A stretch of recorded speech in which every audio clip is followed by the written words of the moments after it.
Look at him. Just dickered. Just dickered, boys.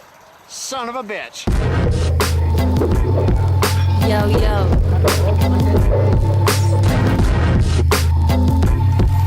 Class A, and macro.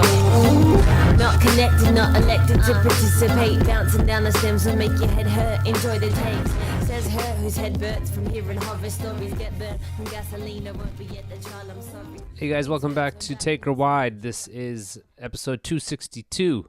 Happy Monday. I hope you guys are going to have a good week, and I hope it starts off well with this episode. If this is your first time coming, thank you for coming. If you're coming back for another listen, you know the scoop. First off, I start the show by doing sponsors. These people help me get the show to you guys, and I try to line myself up with people who are doing cool things and good work.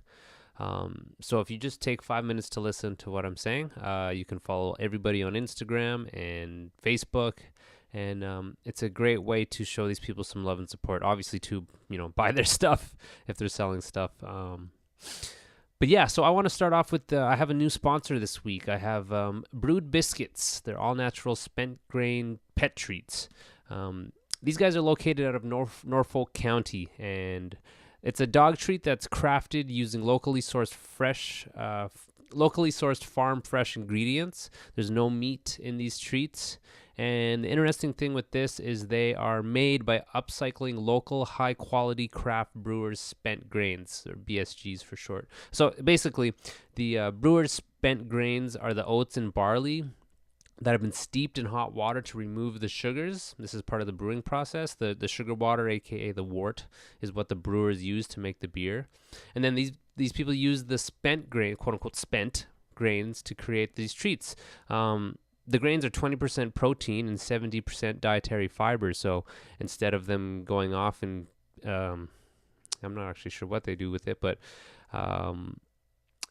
they can make these great treats for these for your pups. They're good for puppies to old dogs. They're slow baked in a commercial kitchen. They don't contain any alcohol. There's no hops. There's no corn. There's no salt. No sugar. No additives or preservatives. It's a very natural dog treat.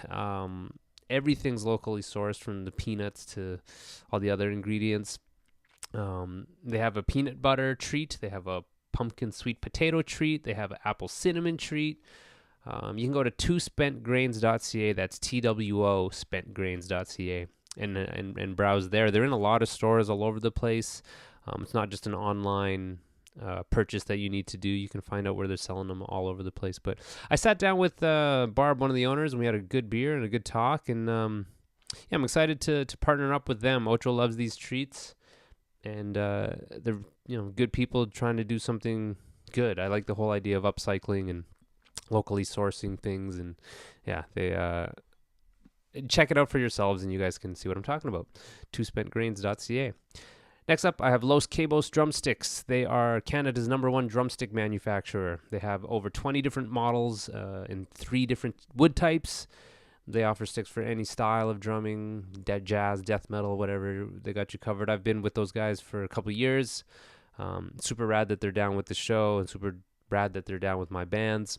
Some of you guys know that they're a great company. Some of your drummers use them, but shout outs to Los Cabos. Go to loscabosdrumsticks.com. Is it Los Cabos or Los Cabos? I'll make a poll on Instagram. Next, we have Heartbeat Hot Sauce. If you like hot sauce and you like your hot sauce to be delicious and not shitty, Heartbeat Hot Sauce are an amazing hot sauce company from Thunder Bay. Al and his partner Nancy have been killing it in the last 2-3 years.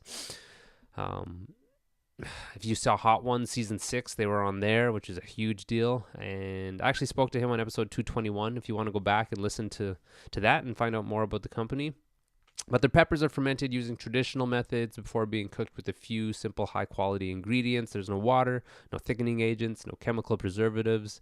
It makes their sauce super natural, and it's just fucking good. The red habanero is how I was introduced to them. So good. You can find them at your Sobeys or Metros. They're all over the place in Canada and the States, and I think in the UK too. But just go to heartbeathotsauce.com, and there's a store locator that you guys can find. So check it out there. All love to them. Next, Kevin Rego of Hefner Toyota. He's at 3121 King Street East in Kitchener, Ontario, and he's a car salesman. He's also a good friend of mine, and he's also rad for sponsoring the show. If you or your parents or your cousin or anyone you know are in the mindset of buying a new vehicle, go see Kevin if you're in the 519 area. Mention the show and you'll get special pricing on new vehicles. He's just a really rad guy. He's really honest. I trust this dude.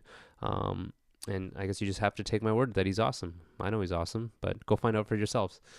I was going to say kevinrego.com, but Kevin Rego at Hefner Toyota. You can find him on Facebook.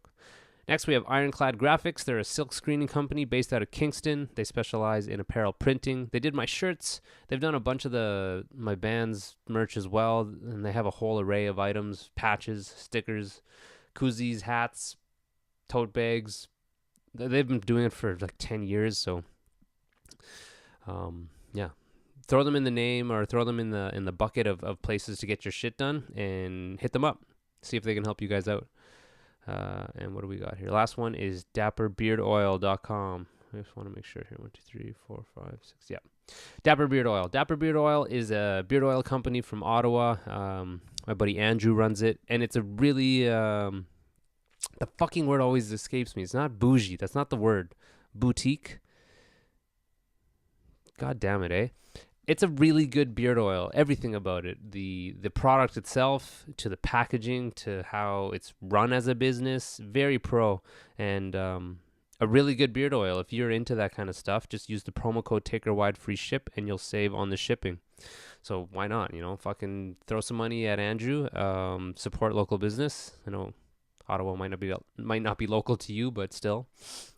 And go just to the website, dapperbeardoil.com, and check out all the stuff they have there. A great beard oil. Great, really good, 100%. That's all the sponsors. Yeah, find them on Instagram, all these people, and follow them. That's enough, Show them some love. Buy their stuff. Anyway, so thank you. Those are all the sponsors. This episode is with Eric King. Eric King is the drummer of Bleeding Out. He played with Endless Blockade as well. He played with Column of Heaven. Sweet dude, man. I kind of wanted to talk to him for a really long time, and his bands are all dope. And we talk about a bunch of shit, and hope this starts off your week good. Not much else to say. Here's 262 with Eric. What are you sipping on? Got this Rodenbach Grand Cru. Cool. Yeah. Yeah, I see you like your beers as far as like you're not just drinking swill. It's always like good fancy beers. I just love a good beer, man. That's awesome, man. I think a beer tastes better now as a dad at the end of your day because you're busy and it's just like there's nothing like it. At the end of a beer, like not once your kid's in bed at like Asher goes to bed at 8, and so like 8:01, get a cool beer out. Nothing better. Totally, man. Fuck, man. How is it, man? How old is your kid now? She is 11 months. Fuck, eh? Yeah. We'll go fast? Was that a fast 11? It's weird, right? It's like a time warp. It's like it's simultaneously it's like the blink of an eye, and also it feels like it's been 100 years. Like It's the longest thing in the world, but also like I can't believe it's been 11 months. It's unreal. I feel like even because you did a bunch of renos and shit, like you've been extra busy. It is, I don't know why we did that. I mean, I know why we did that. Like we had to, but like, the timing was so perfect on it. We like finished renovating her nursery, like on her like, what was it called? Just like the prospected due date, and then she was like 2 weeks late, and so we just had 2 weeks to like chill out. Wow. And enjoy having this like. Our house is like 100 years old, and so it's like definitely the nicest room in the house now. Yeah. So it's like, oh man, we're just gonna hang out in here for a little bit. Why was 2 weeks late? Just was late, I guess. Yeah, she's just late. I don't know. Was it like a gnarly birth? Was it pretty quick? Because it was your first, like. Yeah, totally. I mean, I think it's always pretty gnarly. Like, I don't know. I mean, some people talk about having like good experiences, but I was like. It was like it's like Cannibal Holocaust, man. It was just like gore everywhere. It was way crazier than I expected it to be. Oh, fuck. And I tried to read about it and like read a couple books beforehand about like what to expect and all that kind of stuff. And there's like nothing that can prepare you. But at the same time, it's just like it's super gross and like super crazy, but it's also like just the most beautiful thing in the world, right? Like I can't believe it. It's crazy because I think it strips away like all of our cars and homes and fucking TV, and it's just like so raw. Like, yeah, this is how a human's fucking brought into the world. It's primordial, right? Like yeah. It's the switch flips, and you're like, all right, I'm like a caveman. Like I to provide for my child now. Fuck, man. Yeah. Viv had a C-section, so they had her opened up, but I didn't look because I was like, that's too real. Like I had the option. It's like what's that called? Overview effect. If you're like an astronaut and you see Earth from space, it changes you. You're never the same, right? Yeah, that's totally it, man. I was too afraid to peel back that curtain or literally like look over the curtain. Totally. Holy fuck, man. Well, it's exciting. I like you've had such a band history, and then the switching gears to have a kid. Like I don't have a lot of peers that are in the same boat. Maybe, I don't know. Do you have a lot of buddies with kids or no?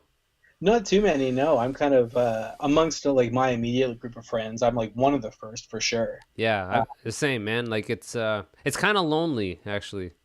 Totally. I mean, I have friends who are catching up now who are like having their first kids like imminently. But it is kind of weird. Everyone I know has been like pretty cool though. Like no one's, when I'm like I can't hang out, they're like, oh, what the fuck, man? Like you can't hang out anymore? I'm like, yeah, I got a kid, so I gotta hang out at home. I was talking to a friend tonight, and he was like, I got a +1 for this gig. Do you want to go? I'm like, I can't. Like, hang out here. I would love to, but I can't. Is that is it hard? Was it hard to switch gears? Because I questioned that with myself. I'm like, it doesn't seem that hard, but it might just be by nature that I don't have the energy and the time. Like has it been like, I don't know, man. Because it's not like you went from, well, you were touring your fucking balls off, but like, has it been a crazy drastic, has it been hard? In that sense? It's like, it's hard to say, right? It's not hard now that I'm here, but like prior to that, I was definitely like apprehensive about it, like before she was born. Because I love playing music and I love going on tour, and it's my kind of my favorite thing to do. And so I was definitely like a little worried that it'd be like really crazy to go like a hard stop and just like I can't do that stuff anymore. Which is like not really realistic either. Like you just went on tour too, right? Like you can find the time to do it. It's just not as much. And like I'm okay with that too. Like we're gonna go, the band I'm in right now is gonna go on tour in October. Oh, cool. Yeah. Where are you guys going? We're gonna do the East Coast with our buddies in this band Skull Shitter from New York. Okay. Yeah. Cool. So I'm like pretty stoked about that. But that's gonna be the first time I've been on tour in years. Like I'm we'll see if I can do it, right? Like if I'm stoked to sleep on the floor and have my back hurt every day and like wake up and be the only guy Skyping my kid early in the morning and all that kind of shit. So it'll be a trip for sure. I'm like pumped.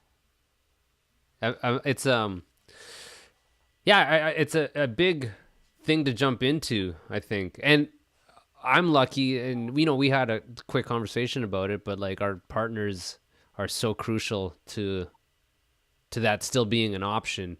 Big time. I'm forever grateful. But it has changed for me for sure, because I don't know, like it's interesting because you guys, like, you have so much experience touring, and it's kind of like, do you think this way where like you've seen it, you've done it, a gig is fun, but has like the allure of it gone at all? Because like I think what it is, right? Like you play metal, ceiling of success is low, like the shows are going to be 30, 40 people, and that's amazing.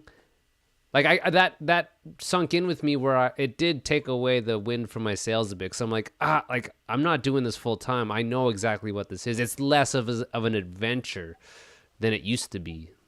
Totally. I have like a pretty good idea of what it looks like now. At the same time, like it's changed, right? Like I'm older. We're all like everyone in this band is older. Um, and like what am I trying to say here? And like the barrier to entry for like, quote unquote underground music is like so low now. Hmm. And so I kind of find that like there's more people at gigs sometimes, Hmm. and sometimes there's, I mean, yeah, I don't know if that's Well, not true. I guess I But could. Sorry to cut you off, but I guess the question is like the aspirations, like the goals. It's like to yeah, play and to like. It must just be like you just want to go and have a good time, right? Like, totally. Yeah, I like definitely playing in a band for me is uh like my buddies who play like pickup hockey after work. It's like that level for me. Like I have no like huge aspirations. I'm not like I don't need to be on the cover of like Decibel magazine. I don't need like anything like I would still want to put out records and I want to record and like I take it seriously and all that. But Mhm. like it's not I have no illusions about like making it at this point in my life or anything like that. And like I don't care. You know what I mean? If someone was like, you can't play in bands anymore, you just have to be a dad and hang out at home, I'd be like, okay, Huh? sure. Where? But I love playing in bands. Like I'm gonna Yeah, I was gonna say like where that itch. Like, how often does it have to get scratched? Like, are you trying to gig? Like, do you want to be busier with the band or not? hard to say, right? I think like it's funny. We like definitely I remember reading an interview with like Black Flag years and years ago. How about they practice like just a million times a week. And that's how they got like so tight. And they were just like a force, right? When you saw Black Flag.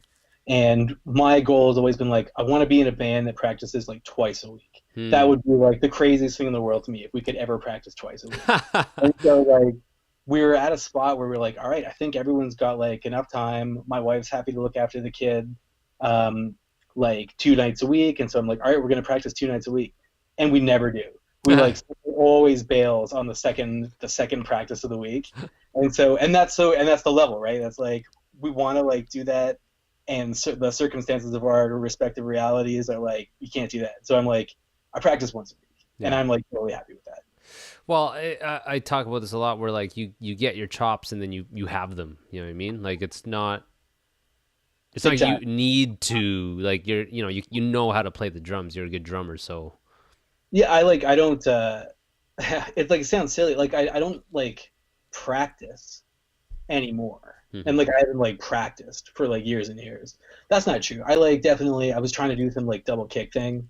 I was like, I can't do this. And so I was like practicing that. Ah, But in terms of like going down the basement and playing like paradiddles, like I don't really do that too much anymore. I probably should, but like I don't. I feel like I'm always I want to fucking practice and get better, but Yeah. it's a time thing where it's like I only have this much time, so it's like we should probably just run the set, you know?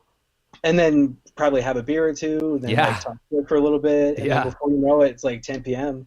yeah. You got to go home. I got work the next morning, and the one of the other kind of crazy things I found, and I don't know if you found this, but like having a baby in your life is like the baby's gonna wake up at a certain time the next day. So if you're hungover, like she Oh, doesn't care about that. You yeah. just have a baby and a hangover now, and like that sucks. It's That like yeah, that really has changed my commitment to things. I really like. Let's say even a gig like Toronto.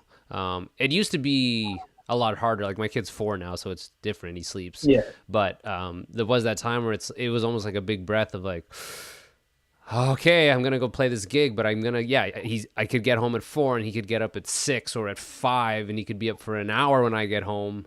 Yeah. It's like mutated me to be, and I need to fix this, but it mutated me to be less willing to do stuff. Like now, it's still built in my head that he's gonna get up, but he doesn't, and like I can do it a lot easier. But having a kid totally, man, it's such a trip as far as your time. That's the big thing. I'm like, man, I don't have time because No. when I am not working, I'm with him and we're doing stuff, and that's Yeah.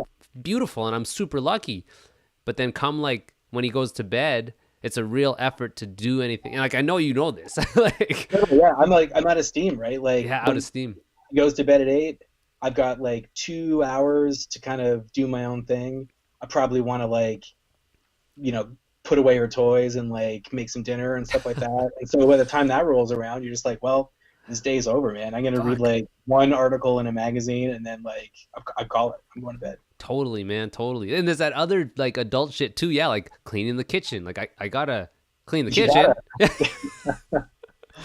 Oh, it's great that I kind of hate when people talk about putting a kid into this world. It's so fucked up. It's like, yeah, I guess, but I like to think of it as like for you, I like there's a kinship in someone who tours and plays metal. Like, it's not like we fucking have hung out for hours, but it's like I know Eric's good shit. So it's cool that there's a potential new human that is going to be good shit to like perpetuate that sort of like good people thing. Totally. It's 100% made me like a more optimistic person overall too. Like on one hand, it kind of forces you to be, right. Like it makes you want to be better to exactly that, be good shit in the world, so that the world is like, at least in your like tiny sphere of influence, at least it's good for you and your kid and your family, right? Mm-hmm. And that's what you can kind of maybe like immediately affect. And damn, like I want to do the best I can, and it like makes me feel good, makes in a very small way, maybe makes things a little better. I want to believe, anyways. I agree, man. And like I think of the alternate, right, where I didn't have a kid, and because I really was in a moment where I could have just veered left instead of going right with Viv, where it was kind of like a moment of like, what do I want to do? Like this woman wants to settle down and have kids, and like, fuck, do I want to do that? And I'm so glad I chose what I chose. I'm so lucky that Viv is who she is, but the alternate is like freedom and ability to tour, this and that. But I don't know, I worry about that, where I don't know what that's like, man. Like I like the idea of having a kid because it's now like a lifelong thing that I am committed to. It's like I'll never be done it, which is work, and it's good though. It's like momentum. I don't want to be on the other end of that. I don't know what that's like. That sounds scary to me. Yeah, it's definitely like it's a direction for sure. Like you pick a side, right? And like you're on board now for like the foreseeable future. I feel the same way. Like we were in a spot where we were like, we could definitely have a kid. We could also not have a kid. And we chose to have one. And I like only in like the first night we brought her home, when she was just like screaming all night. We were like, I don't know whose idea was this. Like, our lives were great. Like we were having a great time. Like I'm not totally sure why we did this. And then like a week later, we're like, we're okay. Well, it really gives perspective to before though, because like before, you have so much time and freedom, and you can just do whatever. And especially when you found a good partner, it's like, fuck, life is fucking great right now. Totally. And it could be that case forever. I am like, oh man, it like sounds good. But like I have absolutely no regrets. It's the craziest, most like fun and exciting project I've ever been involved in. You know what I mean? Like it's just and I mean, I think probably like that, like genetically or like whatever in your brain, like that switch has to flip. Like you have to feel this way. Word. I mean, I'm sure there's people who don't, but like for me, like the switch flipped. I was like, this is my favorite thing in the world. Like it's the top of the list. Everything else is like a distant second. You know what I mean? Mm-hmm. And like that switch flips like as soon as I held it the first time. I was like, oh damn, okay, this is what I'm gonna do now. It's such my thing. It's such a trip that like I had this moment where it's like, man, my parents, they were just people like me, and like like they had whole lives, and they had fun shit, and they had pre-kid life, and it's fucked because I always viewed them as these other things, like not even quite human. They're your parents, but now we're those things. It's totally it's crazy. It's a trip. It definitely gives a perspective on parents too, and I have like a pretty good relationship with my folks. Same. And they're like stoked to hang out with Astrid, and you know, they like take her a day a week and just hang out, and they like go to the park and stuff, and so it's cool. But yeah, I definitely like feel it's like part of it's like goofy, right? But like you see another dad on the street with a kid pushing a stroller, or like another parent too, and you give each other the nod. You're like, kids, right? No. And it's fun. It's just funny. You're part of this club now where you're just like, oh, we're just parent people. I mean, like, I don't know, man. Parent people is what it is. You know what I'm finding? This whole podcast is going to be fucking dad talk, but now I'm at the point where he's out interacting with other kids. So now there's this weird like, I don't want to make new friends, like, but I'm kind of forced into this like, oh, this is your kid's friends' parents, and that's a weird thing because it's like I'm not a weirdo or anything, but I don't like to small talk, and like I don't like to be like my band did this and that. Like I keep that to myself. Another life, right? Yeah. Yes. Band life is another life for sure, especially amongst like, you know, quote unquote like civilians or whatever. I'm just like, I'm not trying to talk about being on tour with like some dad at the daycare. I know. A lot of small talk. A lot of small talk. We don't have like too much of that yet because she's pretty young, and mostly she's like kicking around with us. But like, yeah, I'm also apprehensive about that. Being like, man, like, I mean, it's the same thing as like, you know, playing a gig with some band, and you're like hanging out with everyone after the gig, and you're like, man, there's some really cool people, and there's some like real turds. Yeah. And we all like this loud music with like blast beats and D beats, and we're like, we all are into the same thing, but we're like not the same. Yeah. And I find like good talk is the same too. You're like, we all have kids, but like we're not the same. Wow. Yeah. So true, man. There's it makes me think, yeah, like that the band sort of life is super niche. I feel like it's like a minority thing, and I'll connect with anyone who's like, there's this old guy at the church I work at, and he's an author, and you know, he sells his books, so there's that sort of like vulnerable part of him that I instantly kind of like, okay, you're cool and legit.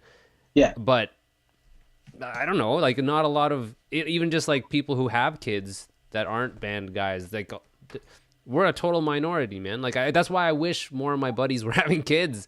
Totally. So that it's less lonely.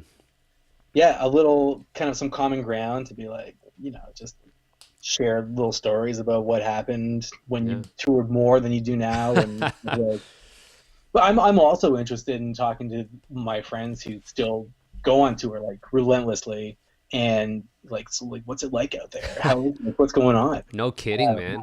Yeah, it's like another planet. When you sorry, go ahead. No, you go ahead there.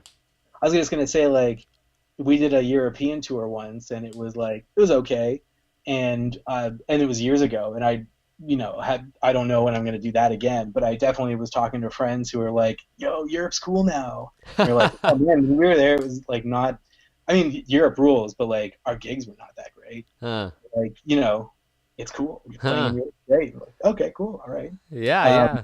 It's just like it's different, right? How it kind of scenes ebb and flow, and like, and you take a couple of years off, and it's like totally different. Well, man, that's like like you're in it, right? Like Bill Burr has such a funny bit about like being a parent, and you go into this bubble, and then the kids are 18, you pop out of the bubble, and then it's like everything's changed, but it's really the thing, like you're in it touring, and it's like you're in the middle of the highway, and not literally the highway, but you're in this momentum, and you're not really realizing the change, and totally, you'll notice the change once you step away for a few years.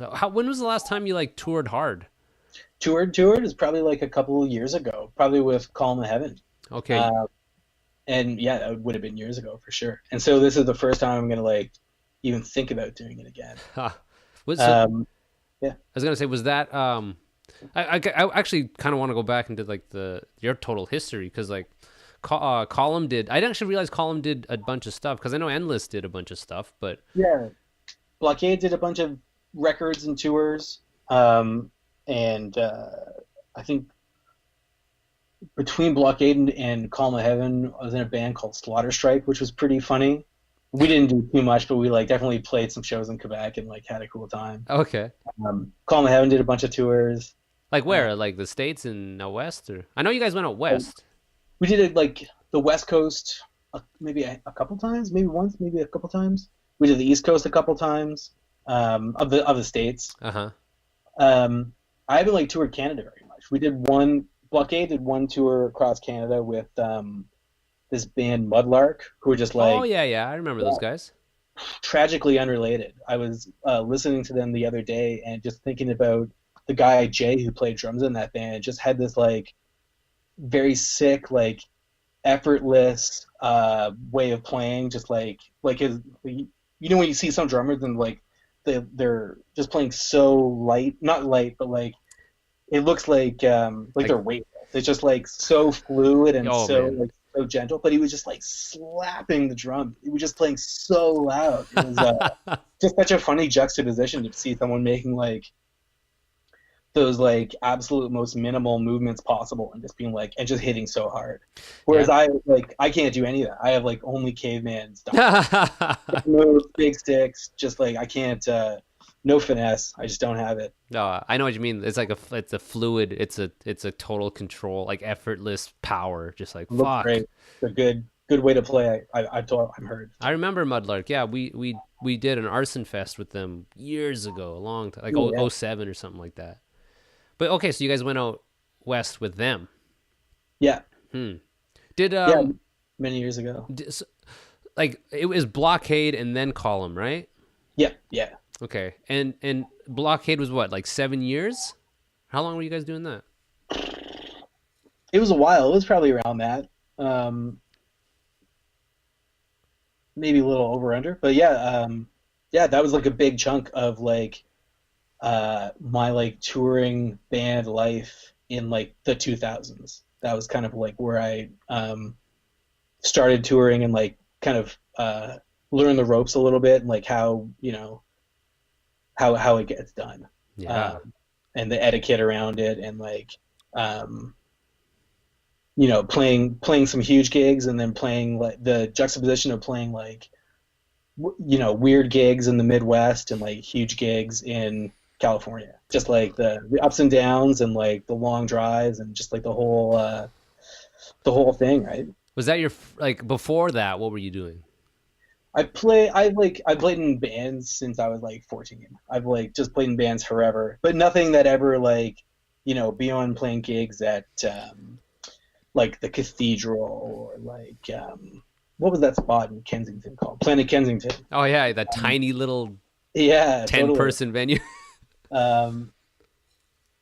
Which is thirsty and miserable now.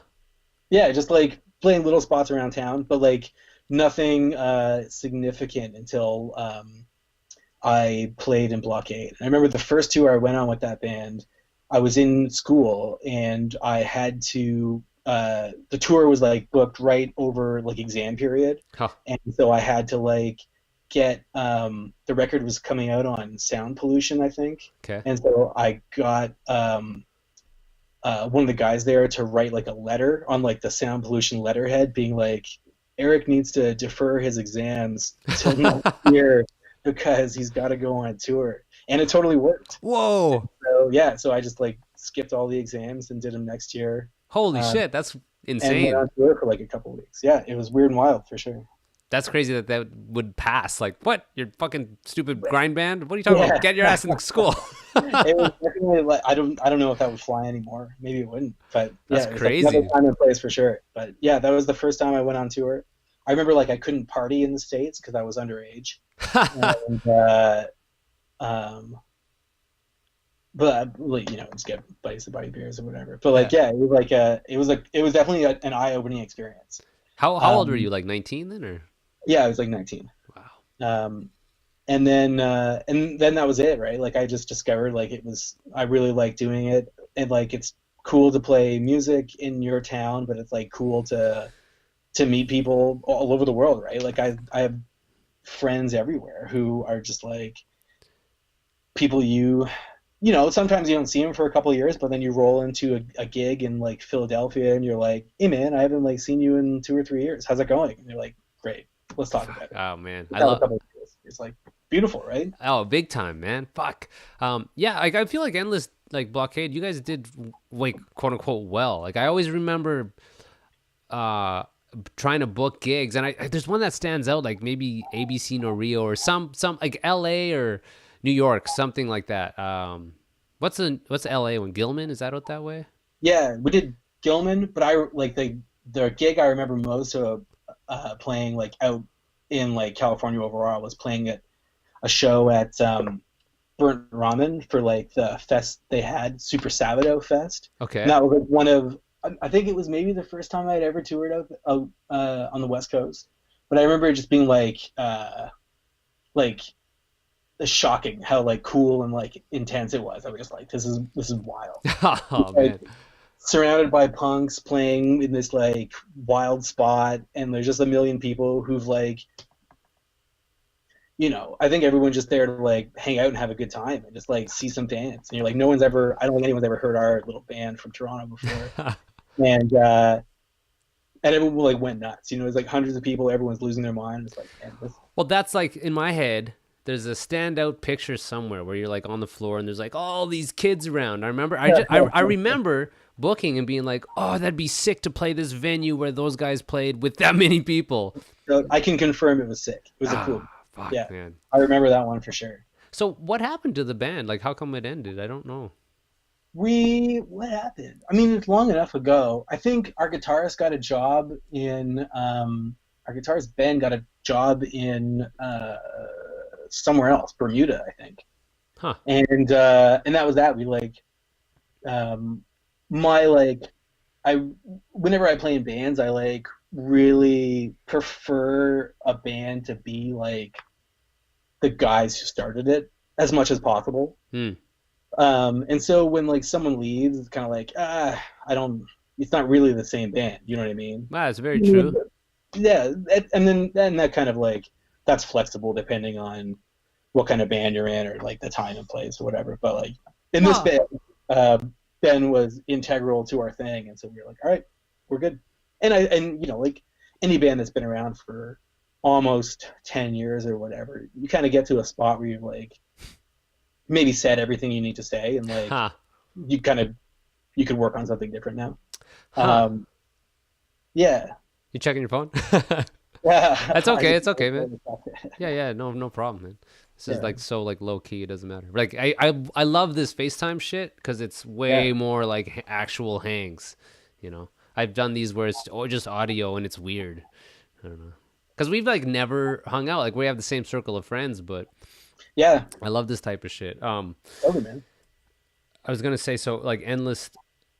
What the fuck was I gonna say? The band ended. Oh yeah, talking about. I think having a band and having the same group of dudes, it's super crucial, man. Because even like in how someone plays their style, like maybe they didn't write, like you could like teach someone the riff, but they'll bring a different flavor to it. Like there's something to be said about the core group of dudes who started the band, for sure. Totally. And you just develop a rapport, right? Like I've never not been in a band with friends. You know what I mean? Like everyone I've played in bands with, I never play in bands with like randoms. It's always like people I know, and so when you can't do it, it's almost like it's like breaking up with someone, right? You're just like, oh man, like that's that. Like you can't. You know, it'd be weird to like get back together. It'd be weird to do it differently. It'd be weird. Like it's kind of, I'm happy to call it when it's done, kind of thing. Was it hard though? Because it's really quite, you love to do it, and it's like, fuck, you got to start a new band. Like you obviously make connections to make it easier next time, but was it a hard pill to swallow? Like, this is the end of it.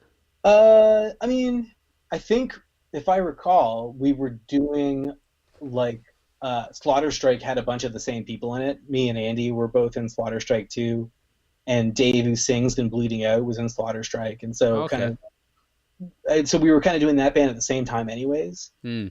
And so it's sort of like a seamless transition, right? You just like one band ends and another one kind of picks up the pace as a result of having everyone has a bit more time to do this other thing now. Mm. And so I don't like, it wasn't that crazy to do. And it's like the same story with like when we started Calm of Heaven, same kind of thing, right? Like some other band we were doing probably was taking a break, and we were like, all right, let's do this different thing now that's like kind of on the same page.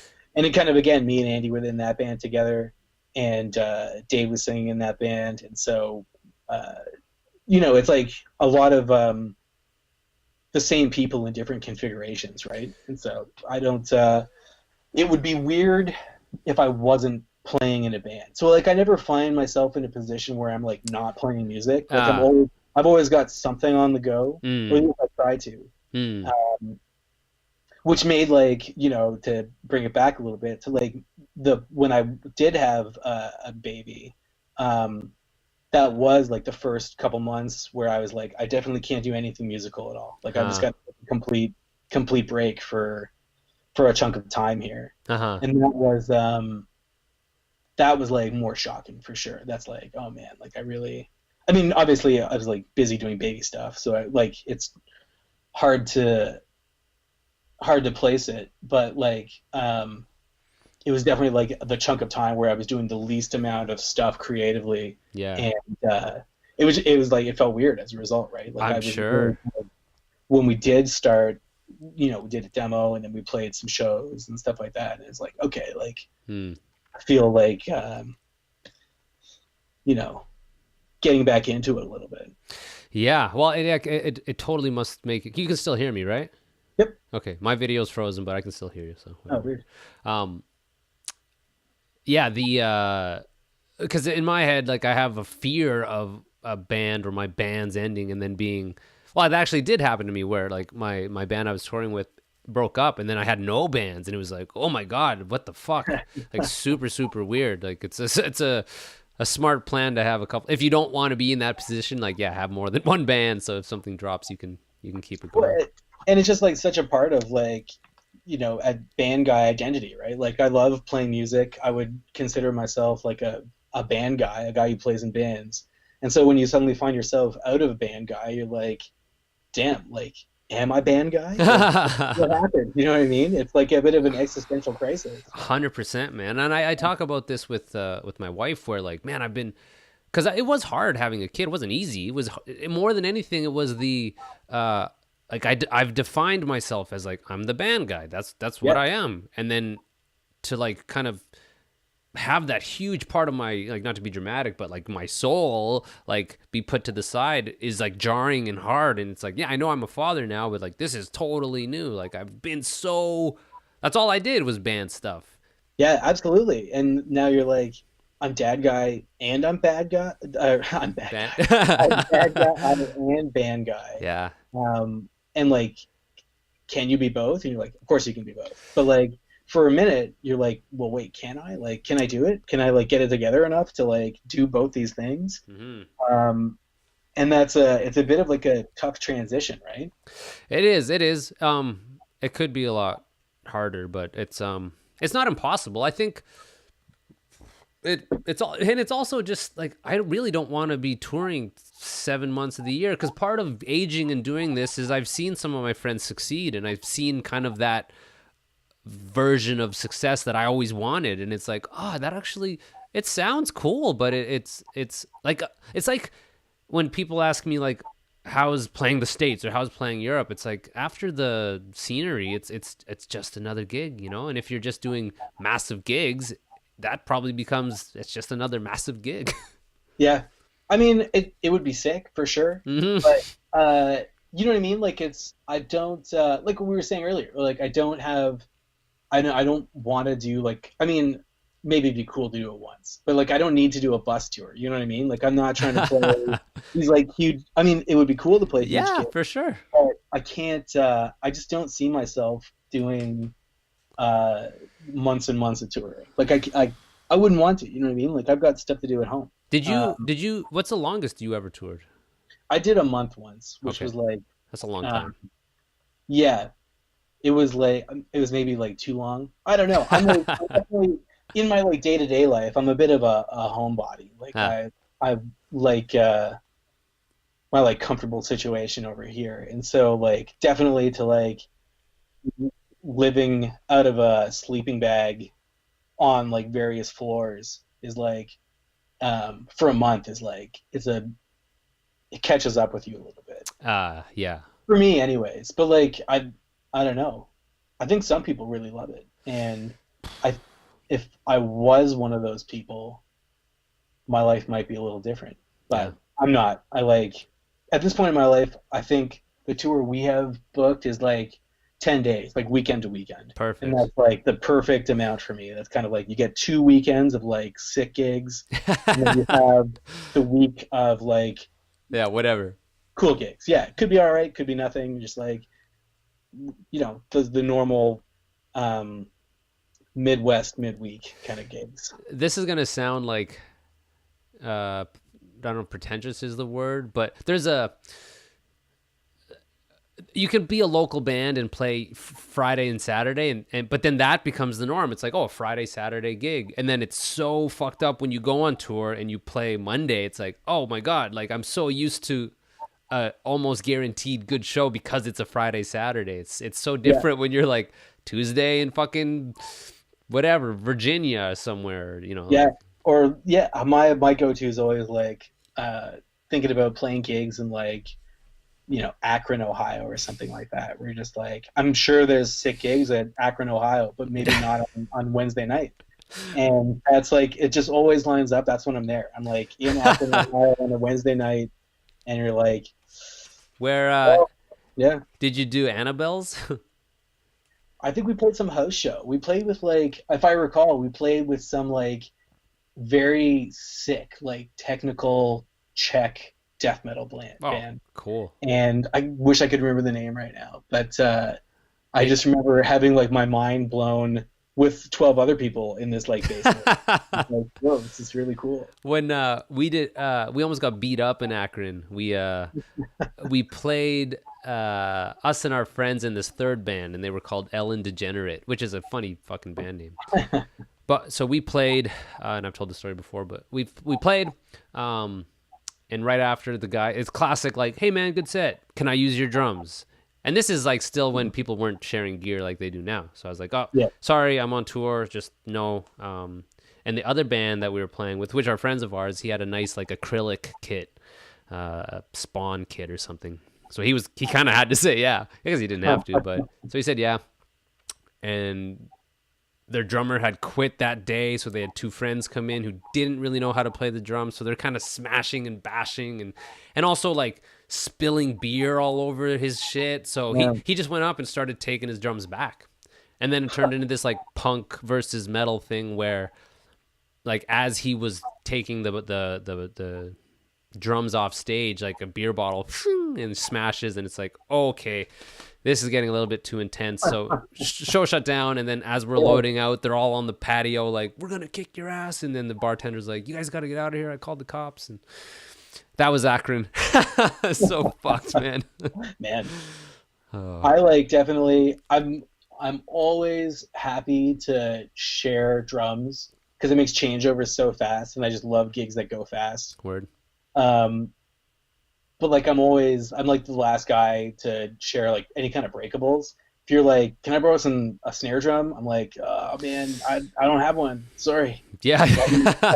I just found one before I started playing. Crazy. Yeah, and then I locked it right after. So it's totally different though now, like gear sharing, and it makes sense. And I'm to this day now, I'd rather everyone use my kit so that I can use it. But there really was that time, at least I remember, where it wasn't a thing, where everyone had their own shit. I definitely like, especially like being on tour kind of early on, I definitely got used to like the idea of playing. I'll play whatever broken garbage there is. You know what I mean? Because if we're flying to California, like I'm not bringing drums. I'm bringing one snare drum, one pair of sticks, and like hope for the best. So you've always kind of like shared kits. Like I think maybe it's from we're from different worlds then, because it's like I didn't until maybe 3-4 years ago, or maybe 5 years ago, started sharing kits. But I guess you were more accustomed to it. Totally, yeah. I think it like in especially DIY spots and like houses, there's just like someone's got some drums there and they're just like, listen, they're set up. You're like, okay, that's great. I'll use them. What's the worst kit you had to use? You have like some. I played a show in. I mean, they weren't like I played a lot of janky drums over the years, but the the worst kit was it wasn't the worst kit, but it was like the worst drum stool situation of my life. And we played with this band in Ohio, or not Ohio, Georgia, and Athens, Georgia. This band called Cave Wizard, who were just like the sickest. And the guy who played drums in that band was like great. And I was like, all right, I'm gonna play drums now. And it was like 3 stacked up like paint cans. Oh my god! Like, all right, cool. And so I guess you were totally used to this like wild situation. It was not good. Oh fuck, that's terrible.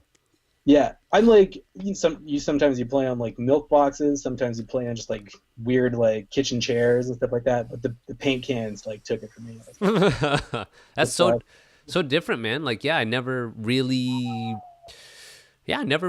had to experience that. Like until we started maybe going overseas, and then that was kind of a taste of it. But before that, it was like in the States, always brought my shit, and it's different. Like I remember, like I saw a column you guys did a fly-in. Like I've never really done fly-ins, type shit. So that makes total sense that like you're not gonna bring your whole fucking kit, but yeah. When we play locally now, I always bring drums, either just to like share with whoever, but also just like you were saying, like I just love to play my drums. Yeah. I like the way they sound. I like the way I had them tuned. I like the way they like the rebound feels on them. I switched to like a 24-inch kick a couple years ago, and okay. Like, I can't. That's what I need now. You know, like it just the pushing the air of it is like where I'm at. Oh man. And so anytime, and you just get used to it, right? And so like playing some gig with some different thing is like, well, and kind of like what we were talking earlier, right? Like it's, I like playing gigs that are, you know, kind of when I do like play a gig, because my time is kind of a bit more limited now. When I do play a gig, like I want it to be sick. Oh, totally. I want to give it everything I've got. I want to like play a good gig, and I want to make sure I'm playing well. And like that usually lines up with me playing like my own drums. Man, fuck. I was talking about that where it's like I don't have to do gigs. Like I'm really the thing I love the most is writing shit and releasing shit. Shows are but like fucking fantastic, but I like the creation process of it. Yeah. So if I'm gonna go play a gig, I want it to be good. Like me and Mark just played, and we had some technical issues, and like the show was running late, and it was a bad show, and it was so disheartening because it's like, fuck, that was my one shot to like enjoy it. And I hear you, man. Like if it's wasted, it's such a waste. Like it's a bit crushing, right? And so, and when you're younger, you like play a bad gig, you're just like you partied too much before the gig, and now it's not so good, and you're like, well, damn, I blew it. We'll play again tomorrow. Exactly. But now it's like a little bit less like that, you know. It's kind of like I kind of want it to be, you know, not perfect, but like I want it to be as good as I can make it. Totally, so, man. Yeah, I like, not that I would, or I mean, and it's cool if you do, but like I was thinking about like getting in-ear monitors and like shit like that. I was like, it's just got to be like perfect. I just want to get it all dialed in as much fun. And I was like, this is actually crazy. I'm never gonna. Man, I fucking like kind of this guy I know. I reached out to him because he has like in-ears, and it's like, hey, like, because I'm thinking the same thing. Like, how do I maximize this so that I don't have another terrible time? I'm always flip-flopping with like the sound of a set, because like our bands are loud and every venue sounds different, and our jam hall is so tiny. It's like I'll never play a room that it's like a long tube where we're facing the wall that's like 10 feet away from us. So I'm always fucking trying to figure out how to play good sets. Like I tried it with a beer, no beer. I tried it with a warm-up, no warm-up, and like there's no rhyme or reason. It fucking sucks. Yeah, I gotta warm up now. I warm up for like half an hour before I play. Damn. Otherwise, it's like it's fully compromised. Wow, really? Yeah, I just like just the perils of getting older or whatever. But like I definitely warm up like crazy now. Just on the pad, or do you bring like a foot thing too? Just a pad, but like do a couple of jumping jacks or whatever. The key to our success currently is this trick that like this this weird trick. Sound guys hate him. Johnny, like in Fuck the Facts, Johnny was saying they always used to bring like a wedge just for like the bass drum, and so they would always mic the bass drum, put the wedge like directly behind everybody, and we started doing that, and that's like perfect. Wow, really? Yeah. Hear the bass drum, we're all like fully locked in. We're gonna skate through. Wow.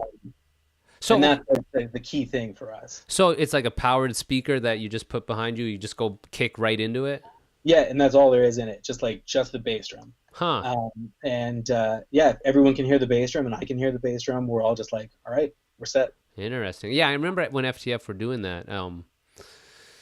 Plus, it looked cool. You just had like this huge tower of amps behind you, and then this like extra thing on top, and I was like, what are you doing? What is it?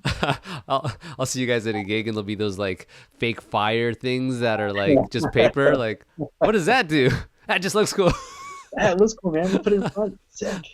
Oh man, that's what is your kit right now? What are you playing? Like, this is totally my own question. No one else probably cares, but I'm playing these Sonar Rocket 360 drums. Okay. I've never played like a Sonar kit before, but this guy in Mississauga was selling them for like super cheap because he got an endorsement.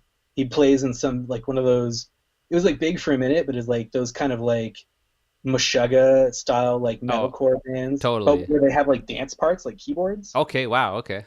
So he was in a band like that, and they got huge, and they got signed, and he gets free drums now, and he was like, "Do you want this like sick drum kit?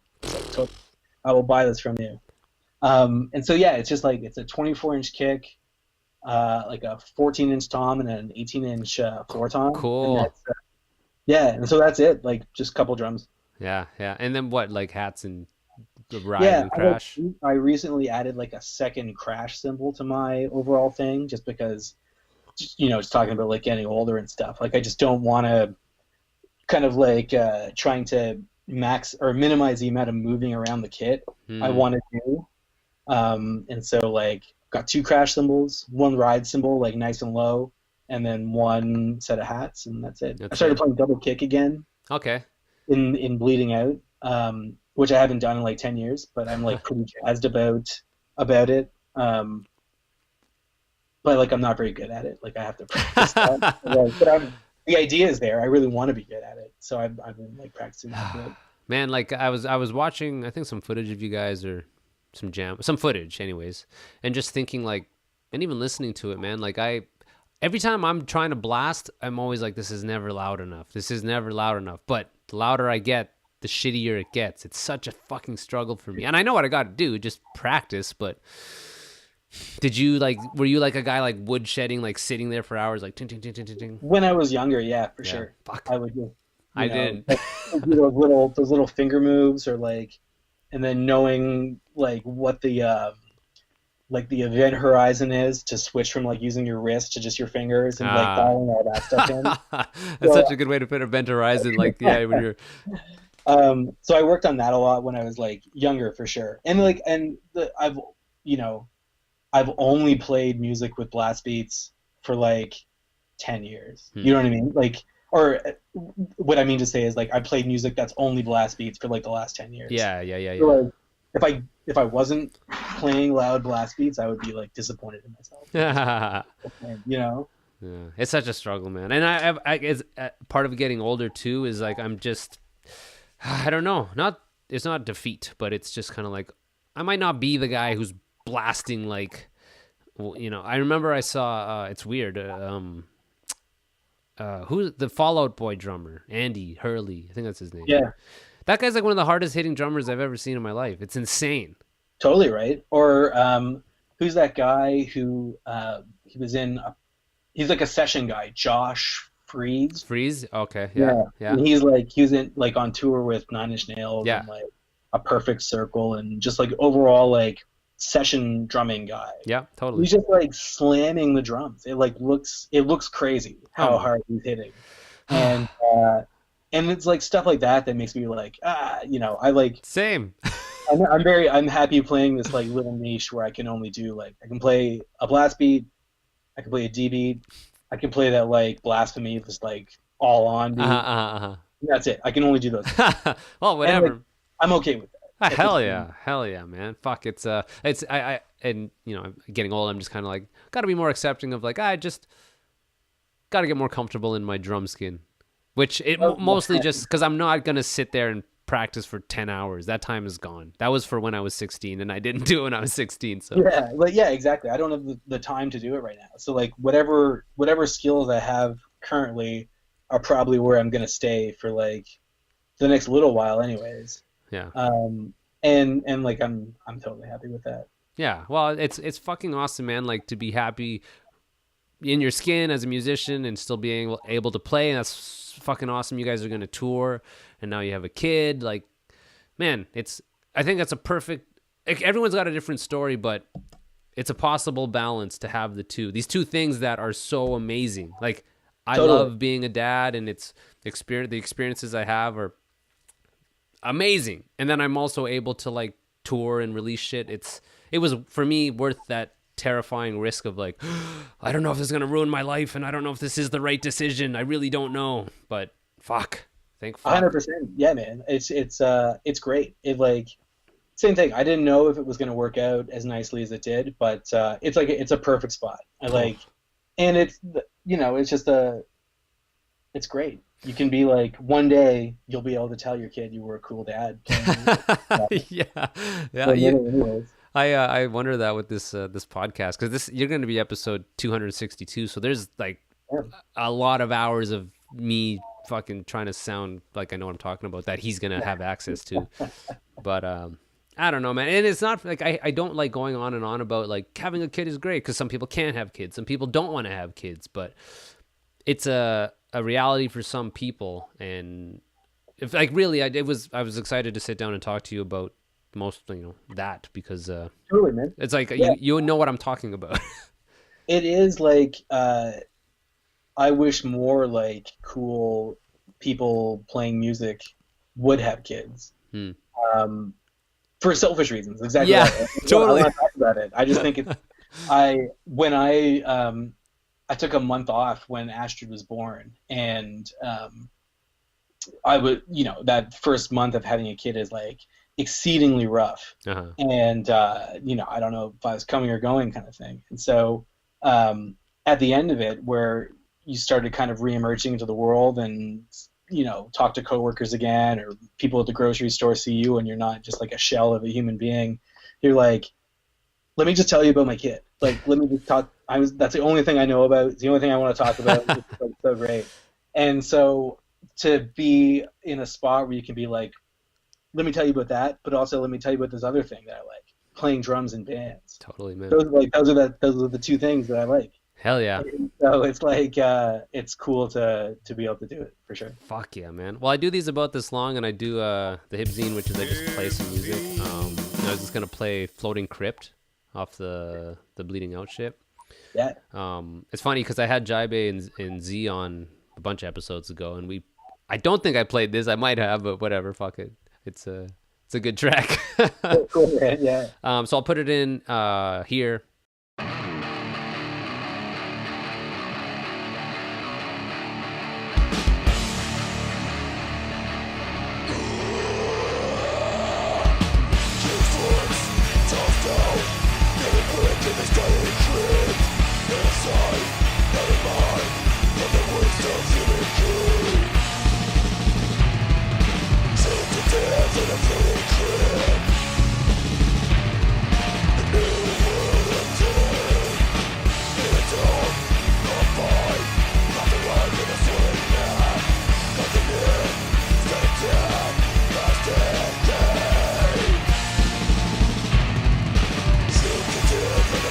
True.